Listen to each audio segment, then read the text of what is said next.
Greetings. I'm Dr. Pearl John and welcome to the Other 167. We continue our series on tough questions and tough answers. And today we focus on the question, is God in my mess? Understanding God's presence in everyday struggles. Life is full of challenges. Some of those challenges are big, life altering, but many are small and wear us down over time. Whether it's dealing with stress at work, tension in relationships, financial pressures, or just the overwhelming busyness of daily life. We often wonder, does God really care about the little things? Does he see my daily struggles? Or is he only concerned with the big stuff in my life? Jesus reminds us that God's care is deeply personal. He says in Matthew chapter 10 and verse 30, even the very hairs of your head are numbered. This is the God who cares for you in the tiniest of details. Today, let's discover how God is not distant but intimately involved in every aspect of your life, even in the daily grind. And let's look at it from three vantage points. One, God sees every detail of our lives. Matthew 10:29-31, we read, are not two sparrows sold for a penny, yet not one of them will fall to the ground outside your Father's care. And even the very hairs of your head are all numbered. So don't be afraid, you're worth more than many sparrows. Jesus uses a simple but powerful analogy to show just how much God cares about the details of our lives. If God is concerned with something as small as a sparrow falling to the ground, how much more does he care about the things that matter to you? Let me unpack this for you from three perspectives. God knows us intimately, even in chaos. Often we feel unseen when life feels messy or out of control. Yet God's word reminds us that he knows every hair on our heads in Luke 12:7. This means that in every moment of confusion or pain, God's attention is on us. He doesn't miss a single tear or struggle, proving that we are never ever forgotten, no matter how invisible we feel to others. Two, God sees purpose in our pain.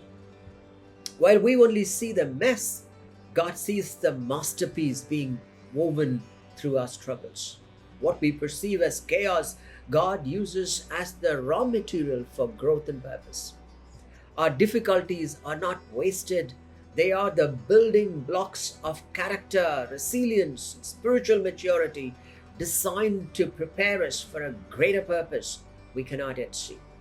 And three, God sees beyond the immediate to the eternal. In the midst of life's messes, we often get stuck in the short-term thinking, but God operates with an eternal perspective.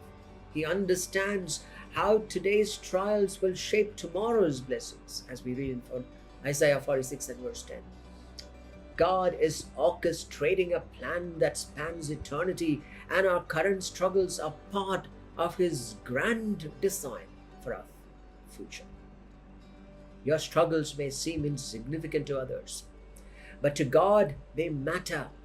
He sees your sleeplessness in the nights, your anxious thoughts during the day, and your day-to-day battles that you are contending with on an ongoing basis. He is not an indifferent observer. He is deeply involved and he cares. If God cares about a sparrow, how much more does he care about your daily struggles? The second vantage point is God walks with us through our everyday trials. Isaiah 43:2, when you pass through the waters, I will be with you. And when you pass through the rivers, they will not sweep over you. When you walk through the fire, you will not be burned, and the flames will not set you ablaze. The promise of Isaiah 43:2 is not that we will never face hardships, but that God will be with us through them all. Whether we are walking through the deep waters or fiery trials, God's presence is promised to be with us. He does not abandon us when life gets hard. He walks beside us, carrying us through the challenges we face. Sometimes we may not feel His presence, but that doesn't mean He is not there. He is the steady rock in the midst of chaos, and His promise is to never leave us nor forsake us. Let me unpack this for you. God is present in the ordinary moments. We often think God's presence in the extraordinary events, but He is just as present in our mundane daily struggles. Psalm 23 reminds us that even when we walk through the dark valleys, God is with us. This means we are never alone in our frustrations, no matter how small or big they seem. His presence transforms our trials into opportunities to experience His peace and strength. He strengthens us in the midst of our struggles. Instead of removing our challenges, God often empowers us to walk through them, as we read in Isaiah 41 and 10. It's not about escaping the mess, but finding strength in it. Every trial becomes a testimony of God's sustaining power, helping us rise above circumstances that would otherwise defeat us. His presence turns our trials into platforms for growth, and God walks beside us. Even when we don't feel it, there are moments when we may feel abandoned, but God's promise is that He will never leave us nor forsake us. In Deuteronomy 31 and 6, we read that. Our feelings do not dictate His presence, dearly beloved. He is there even in silence. God is the steady companion in our journey, and though we may not always feel Him, He is always faithfully working in and through our struggles. God never promised a life without trials, but He did promise to walk through them with you. The third vantage point is God's grace is sufficient for our weakness. In 2 Corinthians chapter 12 verse 9, my grace is sufficient for you, for my power is made perfect in weakness. Therefore, I will boast all the more gladly about my weaknesses, so that Christ's power may rest on me. Sometimes our daily struggles expose our weaknesses. We feel inadequate, overwhelmed, or unqualified to handle what life throws at us. But in these moments of weakness, God's grace shines the brightest. He doesn't expect us to carry the weight of the world on our own. His power is made perfect in our weakness, which means that in our moments of struggle, we can lean on His strength. Let me unpack this for you. God's grace fills the gaps we cannot bridge. Our weaknesses often make us feel disqualified or unworthy, but God's grace steps in where we fall short, as we read in 2 Corinthians 12:9. His grace does not just cover our failures, it empowers us in our limitations.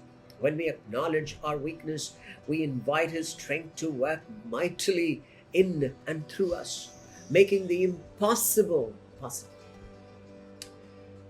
Grace transforms weakness into strength. In a world that glorifies self-reliance, God calls us to depend on Him. Our weaknesses are not obstacles, but opportunities for God to demonstrate His power in ways that glorify Him, as we read in 2 Corinthians 12:10. The areas where we struggle the most are the very places where His grace shines the brightest, showing that our reliance on Him makes us stronger than we could ever be on our own. Grace meets us in our lowest moments. God's grace is not reserved for moments of victory, but is most evident in times of defeat. It's in the pit, the pain, and the confusion where God's grace lifts us up, as we read in James 4:6. We don't need to be perfect for God to work through us. His grace reaches us at our lowest, turning our greatest messes into platforms of His mercy and power. His grace is enough to sustain us, strengthen us, and empower us to keep going. In your weakest moments, God's grace is your greatest strength. Yes, God really does care about your daily struggles. He sees every detail of your life, from the biggest trials to the smallest inconveniences. He promises to walk with you through every challenge, offering His presence and His peace and His strength.